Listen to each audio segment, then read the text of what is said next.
చిత్తూరు జిల్లా పూతలపట్టు నియోజకవర్గం ఐరాల మండల కేంద్రంలో మహిళలపై అవమానకర వ్యాఖ్యలు చేశారని గురువారం ఏబిఎన్ ఆంధ్రజ్యోతి చైర్మన్ వేమూరి రాధాకృష్ణకు వ్యతిరేకంగా వైసీపీ నాయకులు ఆందోళనలు చేపట్టారు.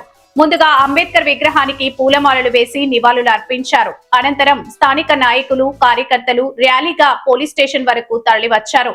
ఐరాల పోలీస్ స్టేషన్ కు చేరుకొని రాధాకృష్ణపై చర్యలు తీసుకోవాలని డిమాండ్ చేస్తూ పూతలపట్టు నియోజకవర్గ వైసీపీ ఇన్ఛార్జి మాజీ ఎమ్మెల్యే డాక్టర్ సునీల్ కుమార్ ఆధ్వర్యంలో ఫిర్యాదు చేశారు.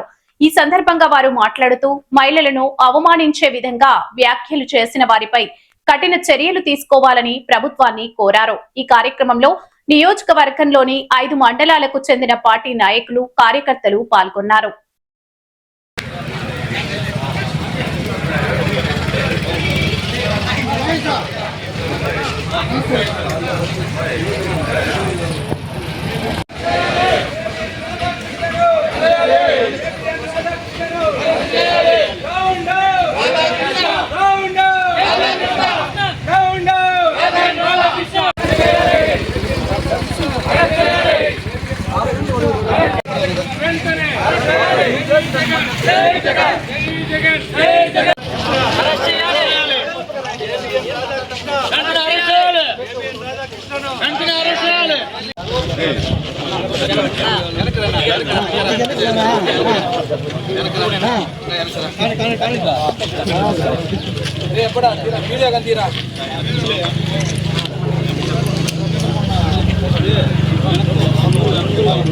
ABN Radhakrishna, ABN Radhakrishna, ABN Radhakrishna, ABN Radhakrishna,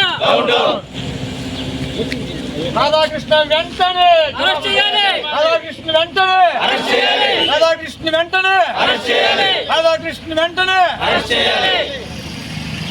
Sunil Kumar నాయకత్వం వర్ధిల్లాలి, సునీల్ కుమార్ నాయకత్వం వర్ధిల్లాలి, సునీల్ కుమార్ నాయకత్వం వర్ధిల్లాలి.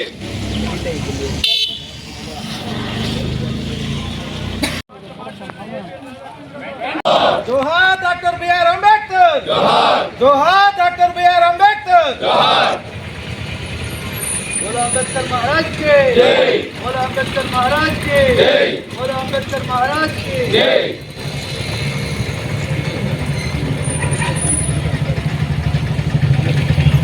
పోతే ఆంధ్రప్రదేశ్ యొక్క ఏదైతే అమరావతి గురించి మాట్లాడారో, ఆంధ్రప్రదేశ్ క్యాపిటల్ గురించి ఒక కొత్త ప్రతిపాదన, మావిగన్ అనే ఒక కొత్త ప్రతిపాదన తీసుకొచ్చారో, దాని మీద ఒక ప్రతిపక్ష స్థానంలో ఉండి ఈ రాష్ట్రంలో 40% ఓటింగ్తో ప్రధాన ప్రతిపక్షమైనటువంటి వైఎస్ఆర్ కాంగ్రెస్ పార్టీ నాయకుడు, అధ్యక్షుడు జగన్మోహన్ రెడ్డి గారు మాట్లాడిన మాటలు ఈరోజు వాళ్ళు జీర్ణించుకోలేక ఈ యొక్క మావిగన్ అనే క్యాపిటల్ని ప్రజల మధ్యలో తీసుకొచ్చినప్పుడు దాన్ని డైజెస్ట్ చేసుకోలేక ఈరోజు కూటమి ప్రభుత్వం ఆ మాటల్ని డైవర్షన్ చేసే విధంగా ఏబిఎన్ రాధాకృష్ణ చేత ఇటువంటి చెత్త పలుకులని అంగీకరించారు. నిజంగా భారతదేశ సంస్కృతి ఆడవాళ్ళని గౌరవించడం, ఇది ప్రపంచమంతా కూడా భారతదేశం యొక్క సంస్కృతిని కానివ్వండి, భారతదేశాన్ని మెచ్చుకునే విధంగా ప్రపంచం మన వైపు చూస్తుంటే, భారతదేశ సంస్కృతి వారి ముందు హీనంగా చేసే విధంగా ఈరోజు ఆడవారి పట్ల ఇంత దారుణమైనటువంటి మాటల్ని ఏమిని గారు ఎలా మాట్లాడారో మాకు అర్థం కావట్లేదు. ఒకవేళ నువ్వు చంద్రబాబు ఇచ్చే మోచేతి నీళ్లు తాగి నువ్వు ఒకవేళ పెద్దవాడు అయిండొచ్చేమో, నీ యొక్క అభివృద్ధిలో చంద్రబాబు యొక్క దయ, చంద్రబాబు చేసినటువంటి దానం వల్ల నువ్వు పెద్దవాడు అయింటే చంద్రబాబుని పొగుడు, లేదంటే తెలుగుదేశం పార్టీని పొగుడుకో.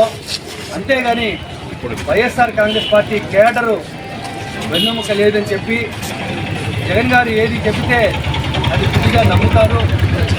భార్యను కూడా పెళ్లి అని చెప్పి జగన్ గారు అంటే పెళ్లి అని చెప్పి వారికి పెళ్లి సంబంధాలు చూసే స్థాయికి వెన్నెముక లేని బ్యాచ్గా వైఎస్ఆర్ కాంగ్రెస్ పార్టీ కోర్చడం నిజంగా చాలా దారుణం. నీకు కూడా ఒక తల్లి ఉంది, నీకు భార్య చెల్లి ఉన్నారు. ఈరోజు సభ్య సమాజం తలవంచుకునే విధంగా నువ్వు మాట్లాడావు. నువ్వు చేస్తున్నది జర్నలిజమా బ్రోకరిజమా అని చెప్పి ఈ సందర్భంగా ఏబిఎన్ గారిని ప్రశ్నిస్తున్నా. పువ్వు పట్టి బలిసి కొట్టుకుంటే ఈరోజు అధికార మదంతో డబ్బు గర్వంతో ఏదైనా రాయొచ్చు, నేను ఏదైనా మాట్లాడవచ్చు అని చెప్పి అనుకునే స్థితిలో ఉన్న ఏబిఎన్ రాధాకృష్ణ గారు రాబోయే రోజుల్లో ఖచ్చితంగా నీ పని పడతాం. నువ్వు ఏదైతే కొత్త సంప్రదాయాన్ని, ఏదైతే కొత్త సంస్కృతిని ఈరోజు మరి మీడియాలో తీసుకొచ్చావో, మీడియా యావత్తు కూడా ఈరోజు నిన్ను చూసి సిగ్గుపడేలాగుంది. ఏది మాట్లాడినా న్యాయమైపోతుంది, నేను ఏది మాట్లాడినా నేను కరెక్ట్ మాట్లాడుతున్నా చెప్పి నువ్వు మాట్లాడుతున్న చెత్త పలుకుల్ని ఈరోజు మీడియా వాళ్ళే అసహించుకునే స్థితిలోకి నువ్వు జారిపోయావు. మీడియా విలువలని ఈరోజు దొంగలో తొక్కి మీడియా అంటేనే అసహ్యపడేలాగా ఈరోజు ఒక కరపత్రాన్ని, ఒక భజన టీవీని పెట్టుకొని, టీవీ ఛానల్ని పెట్టుకొని ఈరోజు నువ్వు చంద్రబాబుకి చేస్తున్నటువంటి భజనని ప్రజలు యావగించుకుంటున్నారు. ఆ రోజు తన తల్లిని తిట్టాడని చెప్పి పవన్ కళ్యాణ్ ఏబిఎన్ బహిష్కరించి పెట్టిన సంగతి ఈరోజు పవన్ కళ్యాణ్ మర్చిపోయిండొచ్చు. రాజకీయాల్లో విలువలు ఉండాలి. రాజకీయాల్లో మనం ఏం మాట్లాడతామో ప్రజలు చూస్తారు. మనం మాట్లాడిన మాటలకి మనం కట్టుబడి ఉండాలి అని చెప్పి ఇంత జ్ఞానం కూడా ఈరోజు పవన్ కళ్యాణ్ మర్చిపోయి ఏబిఎన్ రాధాకృష్ణకి ఈరోజు సపోర్ట్గా మాట్లాడుతున్నామంటే రాజకీయంగా నువ్వు ఎంత పతనావ స్థితికి చేరుతున్నావో ఆలోచించమని చెప్పి పవన్ కళ్యాణ్ గారిని మాట్లాడుతున్నాను. సాక్షాత్తు ఈ రాష్ట్రంలో ఒక మహిళ హోమ్ మినిస్టర్గా ఉంటే మహిళ కూడా ఈరోజు రాధాకృష్ణ గారు మాట్లాడిన మాటలు సపోర్ట్ చేస్తున్నారు అంటే మహిళలోనే సిగ్గుపడుతోంది. అమ్మ అనితమ్మ, నువ్వు కూడా ఒక మహిళ, నువ్వు కూడా ఒక వ్యక్తికి భార్యవి, నువ్వు కూడా ఒక బిడ్డకి తల్లివి. నీ ఇంకిత జ్ఞానం ఏమైంది? రాధాకృష్ణ గారు మాట్లాడిన మాటలు నీకు కరెక్ట్గా తీసుకున్నాయా? రాజకీయ కోణంలో కాకుండా ఈ యొక్క ఆత్మ గౌరవానికి సంబంధించిన మాటగా నువ్వు దీన్ని ఆలోచిస్తే ఎంత దిగజారిపోయావో నువ్వు ఆలోచించు ఒకసారి. రాజకీయాల్లో గెలుపు ఓటము సహజం. ప్రతిపక్షంలో ఉన్నప్పుడు ఏదో మనం ప్రభుత్వంలో ఏ తప్పులు జరుగుతున్నాయో వాటిని ఎత్తి చూపించడం సహజం. దాన్ని హుందాగా తీసుకొని ముందుకు వెళ్ళాలి, చర్చ పెట్టాలి. అవసరమైతే ప్రజల ముందు ఇస్తే ప్రజలు నిర్ణయిస్తారు. ఈరోజు లేని రాజధాని కోసం ఈ యొక్క రాష్ట్రంలో ఉన్నటువంటి అన్ని ప్రాంతాలకి అన్యాయం చేస్తూ 2 లక్షల కోట్ల రూపాయలని నువ్వు ఈరోజు రాజధానికి పెడతానని చెప్పి చంద్రబాబు ప్రజల్ని మోసం చేస్తుంటే, అన్ని ప్రాంతాలకి నువ్వు అన్యాయం చేస్తుంటే ఈ విషయంగా జగన్మోహన్ రెడ్డి గారు ప్రశ్నిస్తే నువ్వు ప్రశ్నించిన సమాధానానికి ఆయన ముందు పెట్టినటువంటి ఈ యొక్క మావిగాని అనే యొక్క విషయాన్ని నువ్వు ప్రజలకు తీసుకొని రా, పెద్ద చర్చ పెట్టు. తప్పొప్పులు ప్రజలు నిర్ణయిస్తారు.